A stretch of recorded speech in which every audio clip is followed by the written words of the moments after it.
Заброшенный особняк, охраняемый каменными горгульями и химерами, когда-то принадлежал чудесной женщине, у которой было все, чтобы быть счастливой, но она так и никогда не была счастлива.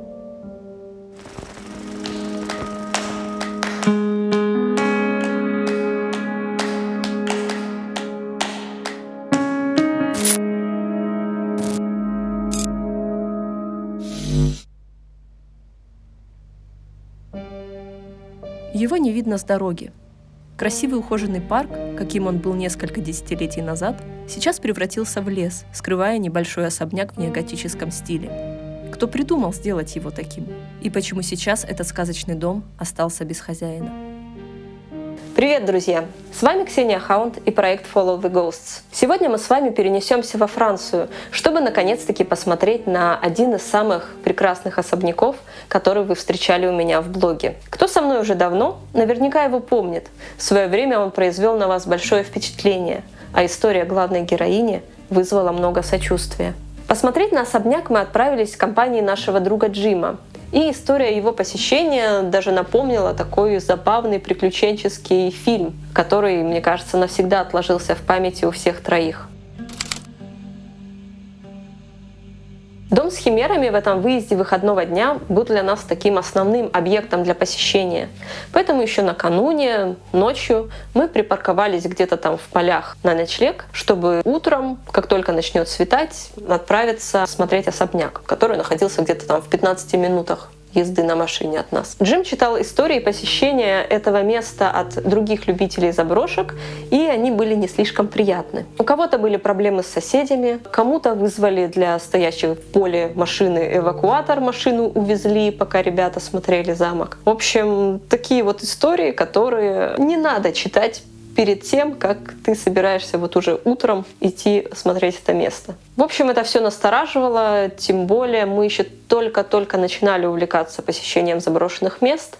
У нас не было ни опыта, ни влипания вот в такие подобные ситуации, и нам этого не очень хотелось. Основная проблема этого особняка была в том, что он находился посреди леса, вокруг леса были поля и вот такие вот одиночные фермы, где фермеры все друг друга знали. Так что если ты где-то там припаркуешься, оставишь свою машину, они поймут, что ты приехал смотреть особняк. А соседи по каким-то причинам, мы еще тогда не знали, были там очень бдительные. И то, что кто-то приезжает смотреть заброшенный дом в их округе, им не нравилось. Как только рассвело, мы приехали на место, сделали несколько кругов в поиске хотя бы вот какой-то подобной парковки. Так особо ничего не нашли, поэтому просто припарковались у поля на дороге, которая вела вот к очередной ферме. И пока мы собирали свои сумки, чтобы идти смотреть особняк, перед нами затормозила машина. Сегодня было воскресенье, а воскресенье во Франции — это день, когда разрешена охота.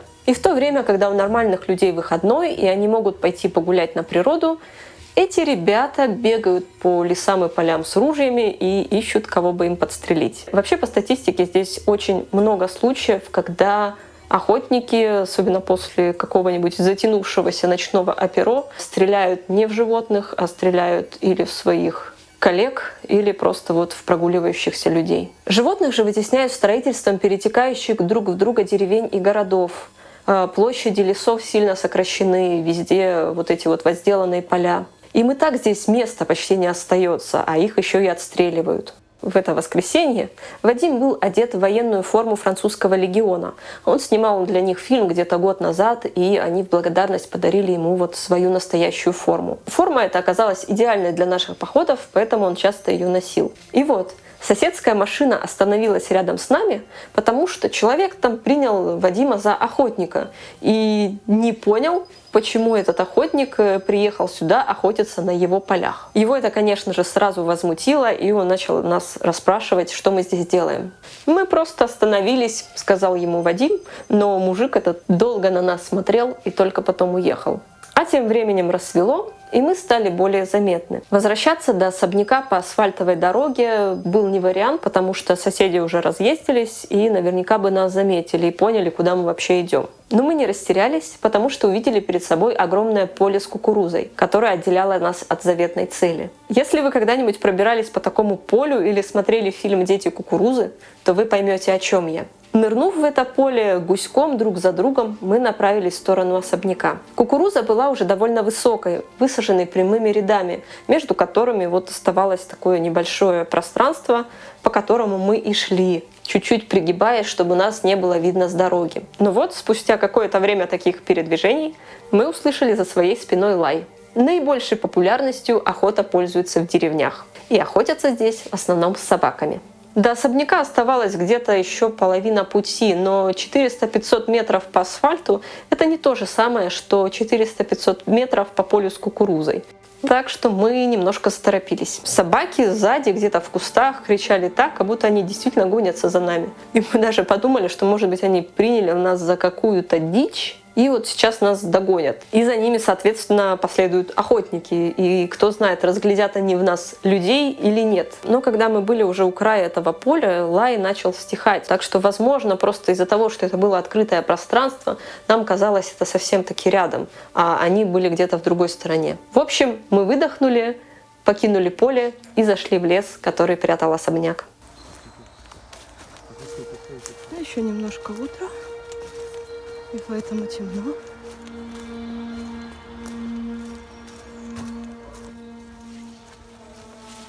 Виднеется наш дом. Пройдя по маленькой зарастающей тропинке, мы довольно быстро его увидели и замерли с открытыми ртами. Настолько он был прекрасен.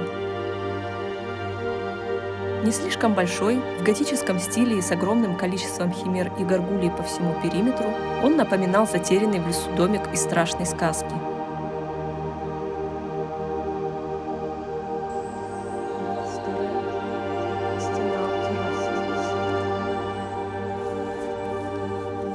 Что? Охотник что снял? Фото.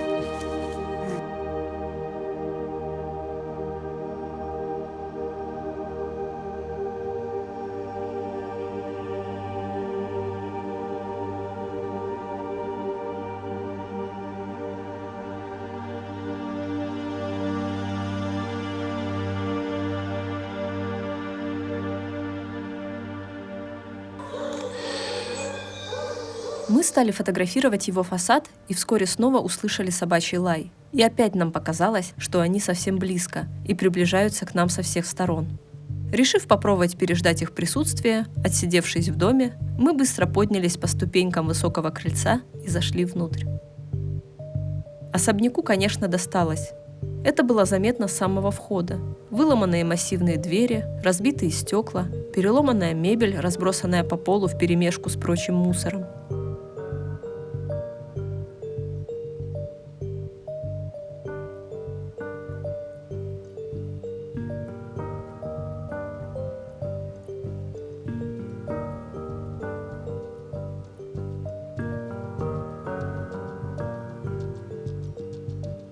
Тихонько пойдем внутрь.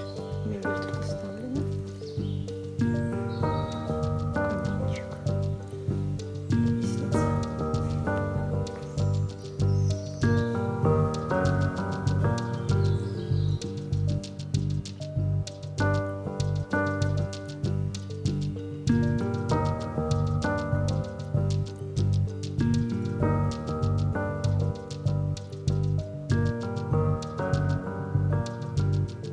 Скорее всего, семья, построившая этот особняк, не представляла своей жизни без охоты.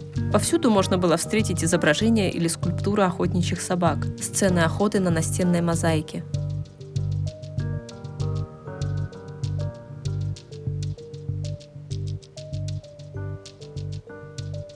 По большей части, кроме первого этажа, особняк оказался пустым.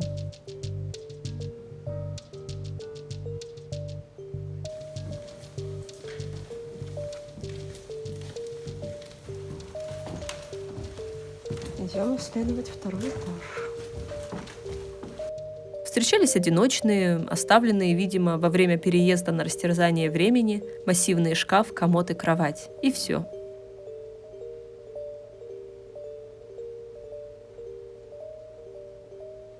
У Джима есть свой образ, уже ставший его визитной карточкой, потому что он всегда использовал его для съемки в заброшенных местах. Это был костюм привидения, представляющий собой не что иное, как длинную белую простынь с вырезами для глаз.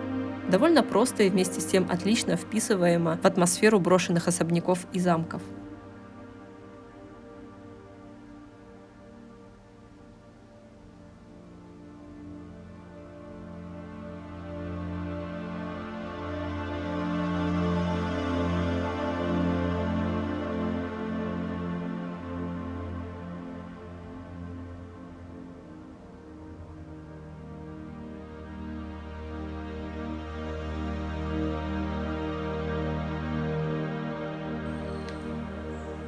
Вышли на балкон.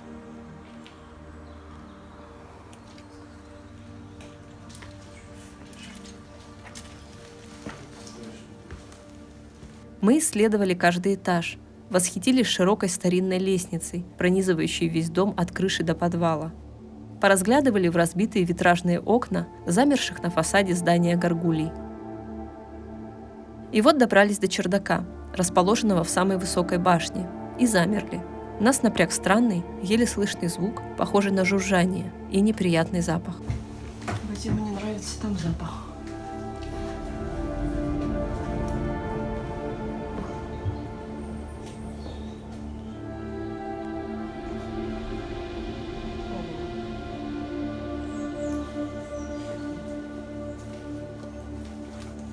Все в мухах.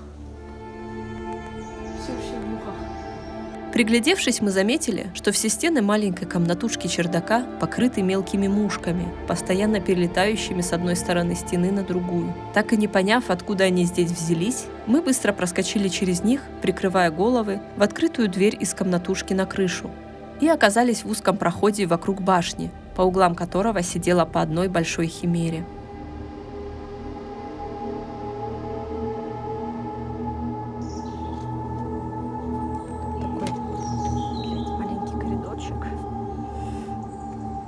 Башня.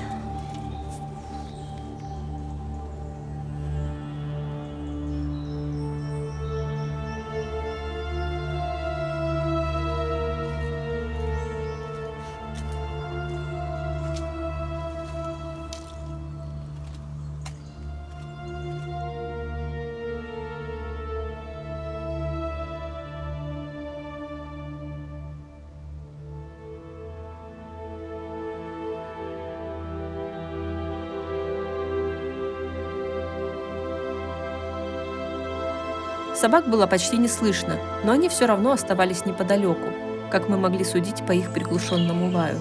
С башни можно было лучше оглядеться, но никого поблизости мы не заметили и были этому очень рады. Сфотографировав здесь все, что хотели, мы могли теперь возвращаться к машине. Пока мухи.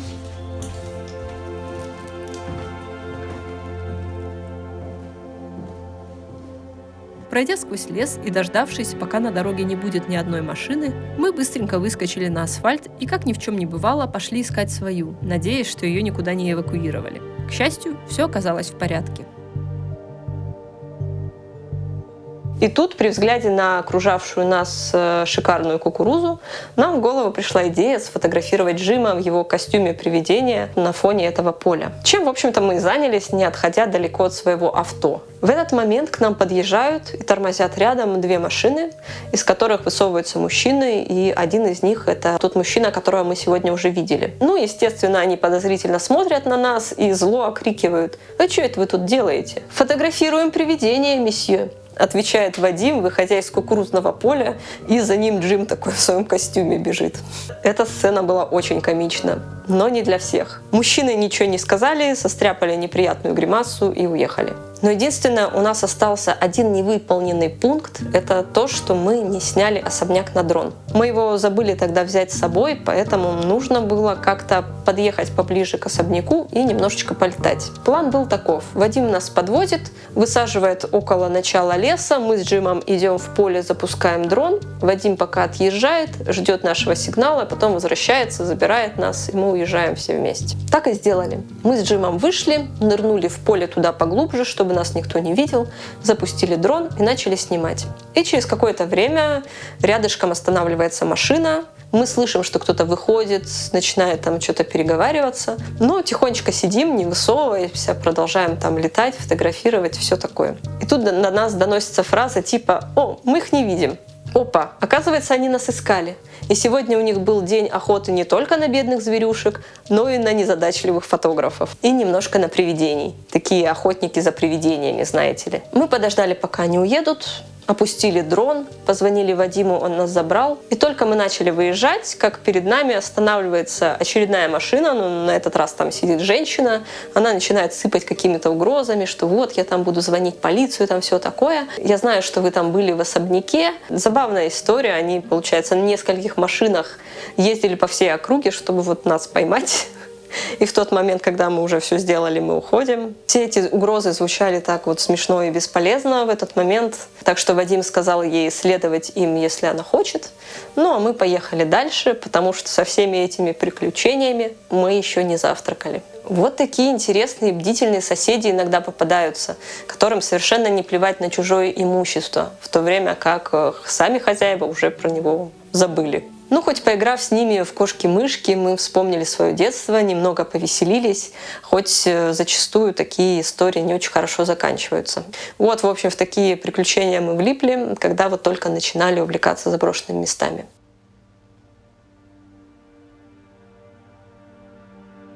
А сейчас перейдем к не самой забавной части этого видео, к истории особняка. Ведь за его красивым фасадом скрывается трагическая история его владелицы.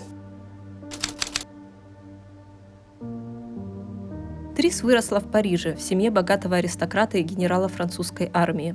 В этом же городе она встретила и своего будущего мужа, Эрика Шантенье, архитектора, строителя и масона, отец которого выстроил во Франции предприятие по производству осветительной техники и был довольно богатым и уважаемым человеком. После свадьбы пара переехала из шумного Парижа в очень тихий регион на севере, где у Эрика был родительский замок. Казалось бы, сейчас начнется новая счастливая жизнь. У пары рождается первенец, затем еще 3 детей. Но вот одна дочка внезапно умирает в возрасте 7 лет, и это сильно ударяет по семье. Через 2 года после ее смерти Трис и Эрик начали строительство своего нового дома по собственному проекту, абсолютно не похожему на остальные особняки в округе. Так в начале 1890-х и появилось это прекрасное здание – особняк с химерами. Чудесный сказочный замок, сохраняющими его скульптурами собак у каждого входа, наполняется детским смехом и предвещает новую, интересную жизнь. Но вскоре, через 4 года после окончания строительства, Эрик тоже заболевает и умирает в больнице ближайшего к ним города, оставляя скорбящую жену и 3 детей одних. Начавшаяся со смерти дочери, черная полоса в жизни Трис продолжается. В 1894 году умирает младшая дочка. От безысходности Трис выходит повторно замуж за мелкого графа, младше ее на 25 лет, который хотел воспользоваться ее состоянием и положением в обществе для восстановления собственного статуса. Через какое-то время умирают старшая дочка и единственный сын. И случается громкое дело, когда новый муженек подсовывает дорогое кольцо, семейную реликвию, пришедшим в гости к Трис дипломатам, после чего обвиняет их в воровстве. Идет долгое, выматывающее нервы публичное разбирательство, по итогам которого никто не получает никакого наказания. Трис ругается с мужем, и они начинают жить отдельно. 3 внуков, подаренные Трис старшей дочкой, также не переживают свою бабушку. Кроме одной внучки. Она погибла спустя 3 года после ухода Трис, не оставив после себя других наследников. Можно только представить, сколько страданий вынесла эта женщина. Но какой бы трагичной ни была судьба самой героини, Трис остается доброй и участливой женщиной с большим сердцем. Она помогает бедным, заботится о благополучии старых рабочих своего первого мужа, выплачивает пенсии больным и инвалидам, обеспечивает сирот, участвует в благотворительности и во время войны открывает двери своих имений для армий союзников и раненых. Всю свою жизнь эта щедрая женщина сеяла вокруг себя счастье, в котором ей самой отказала судьба. Но вот на эти земли прибывают немецкие солдаты и захватывают все ближайшие территории вместе с особняком Трис. Женщине помогают бежать в другой регион, где она и доживает свои последние годы, покинув этот мир в возрасте 90 лет и так никогда и не вернувшись домой. А особняк, сменивший после ни одного хозяина, в начале 2010-х годов попал в руки человека, совершенно в нем не заинтересованного. Богач просто не знал, куда вкладывать свои деньги, и решил скупить разную недвижимость, в том числе и особняк с химерами. Сам же он жил за границей и практически никогда сюда не приезжал, просто оставил ключи соседям, чтобы те следили за порядком. Зато особняк в беде не захотел оставлять когда-то приглядывавший за ним охранник, уволенный нынешним владельцем от нежелания больше ему платить. Это оказался тот самый сосед, с которым у нас произошла не самая приятная встреча. Но мы тогда еще об этом не знали. Охранник очень любил особняк и ни в какую не хотел допускать, чтобы вандалы приходили его крушить, поэтому даже бесплатно продолжал за ним приглядывать. И достаточно агрессивно относился ко всем чужакам. Ну, может, оно и правильно. И вот спустя 10 лет неуплаты по счетам и большой задолженности со стороны последнего владельца, особняк был наконец-то конфискован государством, и свет в конце туннеля начал для него потихонечку разгораться. К сожалению, за годы простоя он очень сильно пострадал от вандалов. Были разбиты цветные витражи, и кто-то даже сломал голову одному из каменных псов, охранявших вход. Мы искренне надеемся, что вскоре все будет хорошо для этого особняка, и новый владелец наконец-таки найдет счастье в его стенах. На этом сегодня и заканчивается наша история про особняк Химер. Надеемся, эпизод вам понравился, и если это так, то, пожалуйста, не забудьте поставить ему лайк. Также всегда добро пожаловать, подписывайтесь на канал, будем исследовать заброшенные места вместе. На этом я с вами прощаюсь, увидимся в новых видео. Пока!